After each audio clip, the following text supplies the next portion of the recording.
4월 3일 목요일 넷째 날, 그의 말씀 넷째 날 시간입니다. 오늘 우리가 만날 그의 말씀은 잠잠하라, 고요하라 입니다. 마가복음 4장 35절부터 41절까지의 말씀을 보시면서 또 성도님들은 말씀 기트를 참고하시며 따라오시면 됩니다. 오늘 본문은 이렇게 시작됩니다. 35절.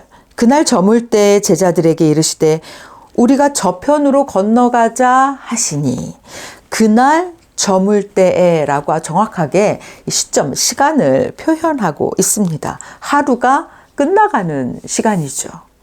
더 이상 기대라기보다 정리가 마땅한 그 시간에, 그리고 하루가 끝났다라고 조금은 안도하는 시간입니다. 그런데 예수님께서는 그때에 다음 여정을 위하여 이동하자라고 말씀하십니다. 지금 우리가 저편으로 건너가자. 이 다음 장에서 만나게 되겠지만, 이렇게 다음 이 건너편으로, 저편으로 건너가자라고 하셔서 처음으로 만나는 사건이 바로 거라사 귀신 들린 사람들을 만나게 되죠. 그러니까 예수님의 사명을 위한 걸음이 이 저녁에도 계속되고 있음을, 날이 저물었을 때도 계속 이어지고 있음을 우리가 알게 됩니다. 제자들은 이 말씀을 따라 나섭니다. 그런데 바로 그때 큰 광풍을 만나게 되지요. 물결이 배에 부딪혀 들어와서 배에 가득하게 되었다라고 하는 거 보니 이 사태가 심상치 않아 보입니다. 오늘 마가는 그런데 굳이 예수님께서 이 거센 풍랑 속에서 주무시고 계시다라는 것을 굳이 기록하고 있습니다.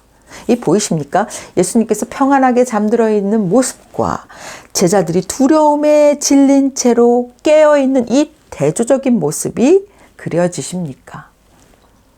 이것은 예수님과 제자들 사이에 이 천지 만물을 지으신 하나님께 대한 신뢰의 차이가 어느 정도였는지를 이것만으로도 우리는 알게 됩니다.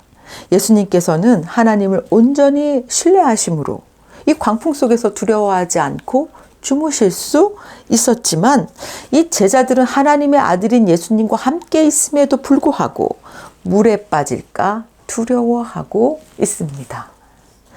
마가는 여기서 선생님이여 라는 이러한 용어를 써서 지금까지 주와 주님이라는, 주와 다른 일반적인 관계에서 사용하는 선생이라는 용어를 비교해서 사용하고 있습니다. 예수님의 제자들이 아직 예수님에 대해 온전히 알지 못하고 있다는 것을 지금 보여주고 있는 거죠. 또한 마가는 이 풍랑 기사를 통해서 이 사복음서 가운데서 특별히 이 40절에 이에 제자들에게 이르시되 어찌하여 이렇게 무서워하느냐, 너희가 어찌 믿음이 없느냐 라고 하시면서 믿음 없는 태도를 나무라시는 장면도 기록하고 있습니다. 그러니까 이 광풍이 불어온 이 사건, 배 안에서 벌어진 사건은 제자들이 예수님을 어떻게 알고 어떻게 믿고 있느냐를 드러내는 사건으로 마가는 보고 있다는 것을 우리가 알게 됩니다. 제자들은 자기들의 스승인 예수님의 본질에 대해서 여전히 무지한 상태에 있었다. 이것을 우리가 알게 되죠. 자, 오늘 본문에서 우리가 봐야 하는 것이 바로 이것입니다. 우리는 예수님을 얼마나, 어디까지, 어느 정도 알고 믿고 있는지에 대한 것입니다. 제자들은 지금 예수님과 같은 공간 안에, 같은 배 안에 있었지만 예수님께서 근본 창조주로서 모든 자연계까지 다스리시는 분이시라는 사실을 알지 못하고 있었습니다. 이 잠에서 깨신 예수님께서 바람을 꾸짖으신 후에 바로 오늘 그의 말씀이죠. 잠잠하라, 고요하라, 명령하셨습니다.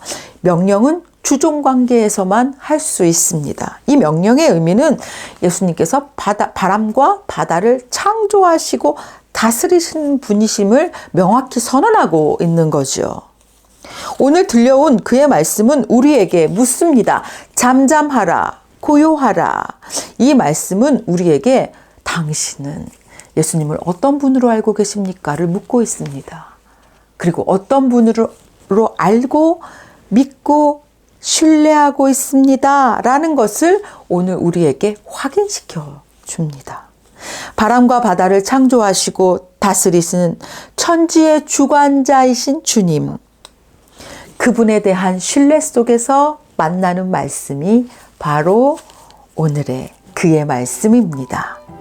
오늘 들려오는 그의 말씀 앞에 서십시오. 잠잠하라. 고요하라. 아멘.